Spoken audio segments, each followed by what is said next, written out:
അസ്സലാമു അലൈക്കും വറഹ്മത്തുള്ളാഹി തആല വബറകാത്തു. നമ്മുടെ സീനത്തിൻ്റെ ആ ഒരു ക്ലാസ് കേട്ട് നമ്മുടെ ഷെഫി ഉസ്താദിനും ഷമീറിനും എസ് ഐക്കൊക്കെ വളരെയധികം സന്തോഷമാണ് ആയത്. റഹ്മാനെ, തെറ്റുകൾ ചെയ്ത പെണ്ണാണ്, അവൾ നല്ല ജീവിതത്തിലേക്ക് തിരിച്ചു വന്നല്ലോ, അവൾ അവളുടെ തെറ്റുകളെല്ലാം മനസ്സിലാക്കിയല്ലോ. അതെ, ഇനിയൊരിക്കലും ആ ഒരു അവസ്ഥ ഒരു പെൺകുട്ടിക്കും വരരുത് എന്നവൾ ആഗ്രഹിച്ചത് കൊണ്ട് തന്നെ അവൾ അങ്ങനെയൊരു കാര്യം പറഞ്ഞതിൽ എല്ലാവർക്കും അത് വലിയൊരു പാഠം തന്നെയാണ്. റബ്ബേ, അവളെ നീ നന്നാക്ക്. അതെ, ഒരു കാലത്ത് തെറ്റുകളെല്ലാം ചെയ്ത് ജീവിച്ചു, എന്നാൽ പിന്നീട് അതിന് തക്കതായ ശിക്ഷയെല്ലാം കിട്ടിത്തുടങ്ങിയപ്പോൾ, അല്ലെങ്കിൽ ജീവിതം മടുത്തു തുടങ്ങിയപ്പോൾ അവൾ പുതിയൊരു ജീവിതത്തിലേക്ക് കടക്കുകയാണ്. എന്നാൽ നല്ല രീതിയിലേക്ക് നമ്മൾ വന്നു കഴിഞ്ഞാൽ പിന്നീട് ഒരിക്കലും അവരുടെ പഴയ കാല ചരിത്രം പറഞ്ഞ് അവരൊരിക്കലും വേദനിപ്പിക്കരുത്. അതെ, ഒരിക്കൽ ഒരു ചരിത്രം എല്ലാവരും കേട്ടിട്ടുണ്ടാവും അല്ലേ? അതായത് 99 ആളെ കൊന്ന ഒരാളോട് ചോദിച്ചു, എനിക്ക് തൗബയുണ്ടോ? എന്നാൽ അദ്ദേഹം പറഞ്ഞു, 99 ആളെ കൊന്ന നിനക്ക് തൗബേ എന്താന്നില്ലേ എന്ന് പറഞ്ഞപ്പോൾ അയാൾ ദേഷ്യം കൊണ്ട് അയാളെയും കൊന്നു. അങ്ങനെ 100 പേരായി.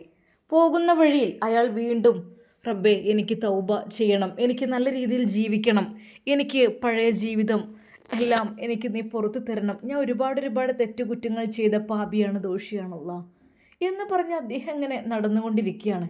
ഒരാളോട് ചോദിച്ചപ്പോൾ നിനക്ക് തൗബയില്ല, നീ എന്തായാലും നരകത്തിലായിരിക്കും എന്നാണ് പറഞ്ഞത്. എന്നാൽ പാതി വഴിയിൽ വെച്ച് അദ്ദേഹം മരണപ്പെട്ടു. അതെ, 2 മലക്കുകളുടെ ടീമും അദ്ദേഹത്തിന് വേണ്ടിയുള്ള തർക്കമായി. കാരണം അവൻ 100 പേരെ കൊന്നതാണ്. നരകത്തിൻ്റെ മലക്കുകൾ ഞങ്ങൾക്ക് വേണം അവനെ, എന്നാൽ ജന്നത്തിൻ്റെ മലക്കുകൾ അതെ ഞങ്ങൾക്ക് വേണം അവനെ. ഒടുവിൽ ജിബ്രീൽ അലൈഹിസ്സലാം വന്നു. അങ്ങനെയാണെങ്കിൽ നിങ്ങൾക്ക് അത്രമാത്രം അവനെ വേണമെന്നുണ്ടെങ്കിൽ നമുക്കൊന്ന് അളന്ന് നോക്കാം.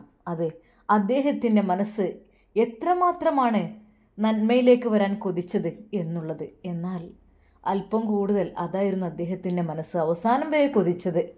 അതുകൊണ്ട് തന്നെ അദ്ദേഹം സ്വർഗത്തിൽ പ്രവേശിക്കുകയാണ്. അതാണ് പറഞ്ഞത്, നമ്മൾ എന്തെങ്കിലുമൊക്കെ അറിയാത്ത കാലത്ത് തെറ്റ് ചെയ്തു പോയെങ്കിലും അള്ളാഹുവിനോട് അത് കേണപേക്ഷിച്ച് കഴിഞ്ഞാൽ അള്ളാഹു കാരുണ്യവാനും കരുണാനിധിയുമല്ലേ. അതുകൊണ്ട് എന്തൊക്കെ തന്നെയായാലും അത് അള്ളാഹു സ്വീകരിക്കും.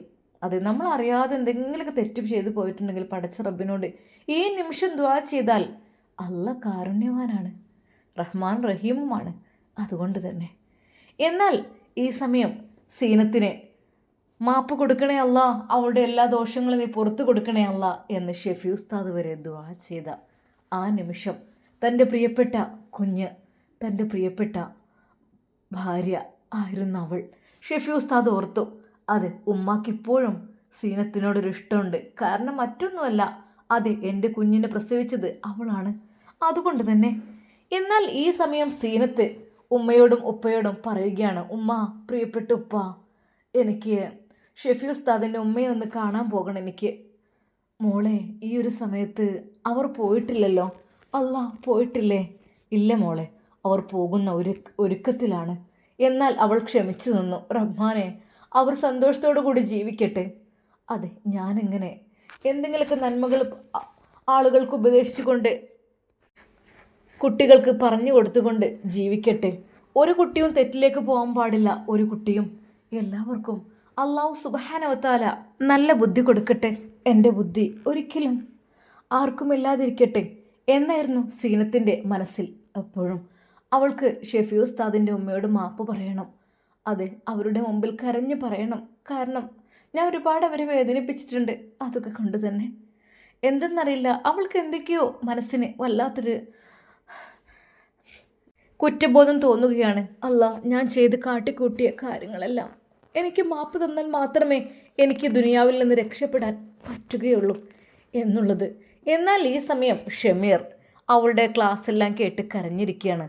ഉമ്മ അങ്ങോട്ട് വന്നു, മോനെ, മോനെ, ഈ പാല് കുടിക്കുക. ഉമ്മ, അതിനിപ്പോൾ വേണ്ട. അതെന്താ മോനെ? എൻ്റെ കുട്ടി കുടിക്കുക. എൻ്റെ കുട്ടി അത്താഴത്തിന് മുമ്പായിട്ട് പാല് ഈത്തപ്പഴം കഴിക്കാറുള്ള പതിവല്ലേ, ഇത് കഴിക്കുക. എന്നാൽ അവൻ്റെ മുഖം വല്ലാതിരിക്കുന്നു. എൻ്റെ കുട്ടിക്ക് എന്താ മോനെ പറ്റിയത്? ഉമ്മ, സീനത്തിൻ്റെ ആ ക്ലാസ് കേട്ടപ്പോൾ എനിക്ക് വല്ലാതെ, എന്നാൽ ഉമ്മാക്കും അവനാ ക്ലാസ്. അത് ഏത് മോനെ, ഏത് ക്ലാസ്സാണ്? അത് കേൾപ്പിച്ചു കൊടുത്തപ്പോൾ ഒരു നിമിഷം ആ ഉമ്മയുടെ മനസ്സിൽ, മോനെ ഇനിയിപ്പോൾ എന്താ നമ്മൾ ചെയ്യുക? ഉമ്മ, ഞാനെന്ത് പറയാനാ മോനെ, വിവാഹത്തിൻ്റെ കാര്യം പറഞ്ഞപ്പോൾ അവർ വേണ്ടെന്ന് വെച്ചതല്ലേ. അത് മോനെ എന്തായാലും വേണ്ടില്ല, നമുക്ക് നാളെ ഒന്ന് പോയി വരാം. എന്തേ? അങ്ങനെ അതാ ഷെഫി ഉസ്താദും ഉമ്മയും പിറ്റേ ദിവസം സീനത്തിൻ്റെ വീട്ടിലേക്ക് പോവുകയാണ്. ഒന്നുമല്ല, വിവരങ്ങളൊക്കെ ഒന്ന് അന്വേഷിക്കാം, അറിയാം എന്ന് കരുതിയിട്ട് തന്നെ ആ ഉമ്മയും അവനും കൂടെ അതാ പുറപ്പെടുകയാണ്. എന്നാൽ അല്പസമയത്തിന് ശേഷം അവിടെ അവരെത്തി. എന്നാൽ ആ പിതാവ് അവിടെ കോലായിലിരിക്കുന്നുണ്ടായിരുന്നു. അല്ലാ, ആരത്? വെരി വെരി പഠിച്ചവനെ. ഉപ്പ അസ്സലാമു അലൈക്കും. വലൈക്കും അസ്സലാം. ഷമീർ സലാം പറഞ്ഞ് അകത്തേക്ക് കയറി. മോനെ എന്തൊക്കെയുണ്ട്? അൽഹംദുലില്ലാ, സുഖം തന്നെ. ആ, എന്തൊക്കെയാ ഇവിടുത്തെ? അൽഹംദുലില്ലാ. മോളുടെ ക്ലാസ് ഇന്നലെ കേട്ടേ, ഉമ്മ പറഞ്ഞു. അതെ, അത് കേട്ടപ്പോൾ മനസ്സിന് വല്ലാത്തൊരു ഇടങ്ങാറ്. എനിക്ക് അവളേക്ക് ഒന്ന് കാണണം തോന്നി. എന്നാൽ സീനത്തിൻ്റെ അടുത്തേക്ക് ആ ഉമ്മ ചെന്നു. മോളെ അസ്സലാമു അലൈക്കും. വലൈക്കും അസ്സലാം. കുഞ്ഞിനെ അവർ വാരിയെടുത്തു. പൊന്നു മോളെ, എന്തൊക്കെ തന്നെയാലും മാഷാ അല്ലാ, അൽഹംദുലില്ലാ, എൻ്റെ കുട്ടിയൊക്കെ തിരിച്ചറിഞ്ഞല്ലോ അല്ലേ? ചെയ്ത കുറ്റങ്ങളൊക്കെ ഏറ്റു പറഞ്ഞല്ലോ പടച്ച റബ്ബിനോട്. ഉമ്മ ദുആ ചെയ്യണം. ഞാൻ ഒരുപാട് പാപം ചെയ്ത ദോഷിയാണ്, പാപിയാണ്. അതുകൊണ്ട് എനിക്കുമ്മ. മോളെ, അതൊക്കെ പടച്ച റബ്ബുണ്ടല്ലോ, ഒക്കെ അള്ളാഹുവിനോട് പറയേ, അള്ളാഹു നമുക്ക് പുറത്തു തരട്ടെ. മോളെ, സ്നേഹത്തോടെ ആ ഉമ്മ അതാ അവളുടെ അരികിലിരുന്നു. എന്നാൽ അവൾ കരഞ്ഞുകൊണ്ട് പറഞ്ഞു, ഉമ്മ, നിങ്ങളാണ് എന്നെ രക്ഷിച്ചത്, നിങ്ങളും നിങ്ങളുടെ മകനും. അതിന് ഞാൻ നിങ്ങളോട് എത്ര നന്ദി പറയണമെന്ന് എനിക്കറിയുന്നില്ല. അതെ, എൻ്റെ ജീവിതത്തിലേക്ക് തിരികെ കൊണ്ടുവന്ന നിങ്ങളാണ്, അല്ലെങ്കിൽ ഞാൻ അവിടെ നരകിച്ച് കഴിഞ്ഞേനെ ഉമ്മ. സത്യമായിട്ടും ഉമ്മ, എൻ്റെ ജീവിതത്തിലേക്ക് അതെ വിവാഹാലോചനകൾ വരുന്നുണ്ട് ഉമ്മ. അതെല്ലാം ഞാൻ തട്ടി മാറ്റുകയാണ്. എനിക്കതൊന്നും വേണ്ടുമ്മ. എനിക്ക് പടച്ച റബ്ബിൻ്റെ പ്രീതി മാത്രം മതി. എന്നാൽ ആ നിമിഷം ഉമ്മ പറഞ്ഞു, പൊന്നു മോളെ, വിവാഹ ജീവിതം എന്നത് അത് നല്ലൊരു ഹൈറായ ജീവിതമാണ്. അത് ഏതൊരു പെണ്ണിനും ആണിനും അള്ളാഹു സുബ്ഹാനഹു വ തആല പറഞ്ഞതാണത്. ഒരിക്കൽ പോലും അത് വേണ്ടെന്ന് പറയരുത് ഉമ്മ. ഞാൻ അതിനെക്കുറിച്ച് മോളെ, ഞാൻ ഒരു കാര്യം നിന്നോട് പറയട്ടെ. ശരിയാണ്, വിവാഹ ജീവിതം വേണ്ടെന്ന് പറഞ്ഞ് നീ ഒറ്റയ്ക്ക് ജീവിക്കും. പക്ഷേ നിൻ്റെ ഉമ്മ, ഉപ്പ, നിൻ്റെ ആങ്ങള, ഇവരെല്ലാവരും എന്നും നിനക്ക് ഉണ്ടാവുമെന്ന് തോന്നുന്നുണ്ടോ? എന്നും ഉണ്ടായിട്ടല്ല, എന്നാലും ആരൊക്കെ തന്നെയാണെങ്കിലും അതെ നിനക്കും വേണ്ടേ മോളെ ഒരു തുണ? ആ ഉമ്മയുടെ കണ്ണുകളിൽ നോക്കി അവൾ ഒരു നിമിഷം കരഞ്ഞു. ഉമ്മ, എനിക്ക് വേണ്ട ഉമ്മ, എനിക്ക് അറിയാത്തൊരാളുമായി പൊരുത്തപ്പെടാൻ ഇനി ആവില്ല ഉമ്മ. മോളെ, നിനക്ക് വേണ്ടി ഒരു റൂമും കട്ടിലും ബെഡും ഒഴിച്ചിട്ടിരിക്കുന്ന ഒരു മനുഷ്യനെ കുറിച്ച് നീ അറിയുമോ? ഒരു നിമിഷം അവൾ ഞെട്ടിപ്പോയി. ഉമ്മ, നിങ്ങൾ? അതെ മോളെ, നിനക്ക് വേണ്ടി അത് രാവും പകലും നിനക്ക് വേണ്ടി പ്രാർത്ഥിക്കുന്നൊരു മനസ്സുണ്ട്. നീ അത് കാണാതെ പോകരുത്. ഇൻഷാ അല്ലാഹ് നിൻ്റെ ആഗ്രഹം എന്നാണ്, നിനക്ക് എന്നാണ് അതിന് ഓക്കെ ആവുക അന്ന് നീ പറയണം. അതെ ഇൻഷാ അല്ലാഹ്. പോകട്ടെ മോളെ. അസ്സലാമു അലൈക്കും. അതുവരേക്കും കാത്തിരിക്കുന്നുണ്ട് നിനക്ക് വേണ്ടി ഒരു മനസ്സ്. അവർ വീട്ടിൽ നിന്ന് ഇറങ്ങുകയാണ്. എന്നാൽ ആ നിമിഷം സീനത്തിന് തോന്നിപ്പോയി, റബ്ബേ, അത് ആ ഉമ്മ പറഞ്ഞതിൻ്റെ അർത്ഥം എന്തായിരിക്കും? എനിക്ക് വേണ്ടി കാത്തിരിക്കേ ആര്? എനിക്ക് ഒരു നിമിഷം അവൾ അവിടെ നിന്നിറങ്ങി. വീട്ടിൽ നിന്നിറങ്ങുന്ന ഉമ്മയെയും ഷമീറിനെയും അവൾ കണ്ടു. ഉമ്മ, അവൾ കരഞ്ഞുകൊണ്ട് ഉമ്മയെ വിളിച്ചു. ആ മോളെ, ഞങ്ങൾ പോയിട്ട് വരാം. മോളുടെ തീരുമാനം എന്തായാലും അറിയിക്കൂ ഉമ്മ. അവൾ ആ ഉമ്മയുടെ അരികിലേക്ക് ചെന്ന് പൊട്ടിക്കരഞ്ഞു, കെട്ടിപ്പിടിച്ച്. ഉമ്മ, എന്താ മോളെ, മോൾ എന്താ ഇങ്ങനെ കരയുന്നത്? പറഞ്ഞല്ലോ മോളുടെ തീരുമാനം എന്തായാലും അറിയിക്കാൻ. ഉമ്മ, സത്യം പറഞ്ഞാൽ അതെ, സീനത്തിൻ്റെ കല്യാണം കഴിക്കുവാൻ ആഗ്രഹിക്കുന്നത് അതാ നമ്മുടെ ഷമീറാണെന്നുള്ള വിവരം അവൾ അറിഞ്ഞിട്ടില്ലായിരുന്നു. അവനുമായിട്ടാണ് വിവാഹം ബന്ധം തുടങ്ങുന്നതെന്ന് ആ പിതാവും അതായിരുന്നു. പക്ഷേ മകൾ പെട്ടെന്ന് വേണ്ടെന്ന് വെച്ചപ്പോൾ ഒരിക്കൽ പോലും അത് അവൾ അറിഞ്ഞില്ല. എന്നാൽ പിതാവ് എഴുന്നേറ്റ് മോളോട്, മോളെ, മോൾ എന്താ ചെയ്യുന്നത്? ഉപ്പ, എനിക്കിനി ഉപ്പൊരു കല്യാണം ഉണ്ടാക്കുകയാണെങ്കിൽ അത് എന്താ മോളെ, എല്ലാം തുറന്നു പറഞ്ഞോളൂ. ശരിക്കും അവൾക്ക് പറയാൻ കഴിഞ്ഞില്ല. എന്നാൽ ഈ സമയം കണ്ണീരോടെ തിരിച്ച് വീട്ടിൽ നിന്ന് ഇറങ്ങുകയായിരുന്നു ഉമ്മയും ആ മകനും. ഉപ്പ, എനിക്ക് ചിലത് പറയാനുണ്ടുപ്പാ. എന്താ മോളെ? ഉപ്പ, ഞാൻ പറഞ്ഞില്ലേ, എനിക്ക് വിവാഹം എന്നുള്ളത് എൻ്റെ ജീവിതത്തിലേക്ക് ഇനിയും വരികയാണെങ്കിൽ മറ്റൊരാളെ എനിക്ക് താല്പര്യമുണ്ട് ഉപ്പ. അതെ, എന്നെ രക്ഷിച്ച ആ ഒരു മനസ്സ്, ആ ഉമ്മ എന്നോട് വന്ന് പറഞ്ഞത്. അതെ മോളെ, ഇത് തന്നെയല്ലേ നിന്നോട് പറഞ്ഞത്.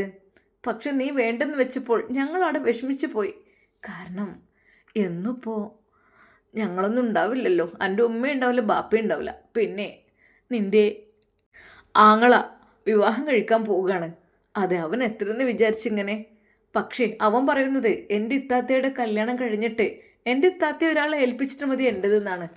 എന്നാൽ മോൾക്ക് അതിനോട് വലിയ താല്പര്യമില്ലാത്ത സ്ഥിതിക്ക് അതിൽ നിന്നും ഈ പിതാവ് പിന്മാറുകയാണ് മോളെ. അതെ, നിൻ്റെ ഇഷ്ടം പോലൊക്കെ നടക്കട്ടെ എന്ന് വിചാരിച്ചിട്ട് ആഗ്രഹം ഉണ്ടായിരുന്നു ഒരുപാട് ഷെഫി ഉസ്താദിൻ്റെ കൂടെ ജീവിക്കുന്നതൊക്കെ കാണാൻ. പക്ഷേ അതിനുള്ള ഭാഗ്യമൊന്നും പഠിച്ചു എനിക്ക് തന്നില്ലല്ലോ. എന്നാൽ മോളുടെ ഇഷ്ടം പോലൊക്കെ ആവട്ടെ ഉപ്പ. അവൾ നിറമിഴികളോടെ ഉപ്പയെ നോക്കി. എന്നാൽ പെട്ടെന്ന് ആ ഉപ്പത നെഞ്ചത്ത് കൈവെക്കുന്നു. യാ അല്ലാ, ഉപ്പ എന്തു പറ്റി? ഉമ്മയും ഓടി വന്നു. അല്ലാ, എന്താ റബ്ബേ പറ്റിയത്? മോളെ, കുറച്ച് വെള്ളം കണ്ടെടുക്ക്. വെള്ളമെടുത്ത് ഉപ്പാക്ക് കൊടുക്കുന്നു. പക്ഷെ ഉപ്പാക്ക് കുടിക്കാൻ കഴിയുന്നില്ല. അദ്ദേഹം ആകെ തളർന്നു പോകുക. അല്ല പഠിച്ചോനെ, എന്താ ചെയ്യാ? നേരെ മോനെ വിളിച്ചു. മോനപ്പോഴേക്കും വാഹനവുമായി വന്നു. ഉപ്പയെ നേരെ ഹോസ്പിറ്റലിലേക്ക് കൊണ്ടുപോവുകയാണ്. എന്നാൽ ആ നിമിഷം സീനത്ത് വിചാരിച്ച, റബ്ബേ, എൻ്റെ ഉപ്പയെ ഞാനാണ് വിഷമിപ്പിച്ചത്. എൻ്റെ ഉപ്പയെ ഞാനാണ് ഇടങ്ങാറാക്കിയത്. എൻ്റെ ഉപ്പയിൽ രൂപത്തിലാവാൻ കാരണക്കാരി ഞാൻ തന്നെയാണ്. എൻ്റെ ഉപ്പാക്ക് വിഷമങ്ങൾ മാത്രമേ ഞാൻ ജീവിതത്തിൽ നൽകിയിട്ടുള്ളൂ. ഒരിക്കൽ പോലും സന്തോഷം നൽകിയിട്ടില്ല. എന്നാൽ ഇപ്പോഴും ഇത് പറഞ്ഞപ്പോൾ ഞാൻ അതിനെ എതിർത്ത് സംസാരിച്ചത്. ഒരിക്കൽ പോലും ഷമീർ എന്നെ വിവാഹം കഴിക്കുന്ന കാര്യം പറയുന്ന വിചാരിച്ചതല്ല, വേറെ ആരെക്കൊണ്ട് പറയാമെന്ന് വിചാരിച്ചിട്ടാണല്ല. നീ പുറത്ത് കണ്ടേ അല്ല. അത് ആ പിതാവ് ഹോസ്പിറ്റലിലായിരുന്നു. ഉമ്മയും മകളും ഉപ്പയുടെ ആ ബെഡിൻ്റെ അപ്പുറത്തും ഇപ്പുറത്തുമായി നിൽക്കുകയാണ്.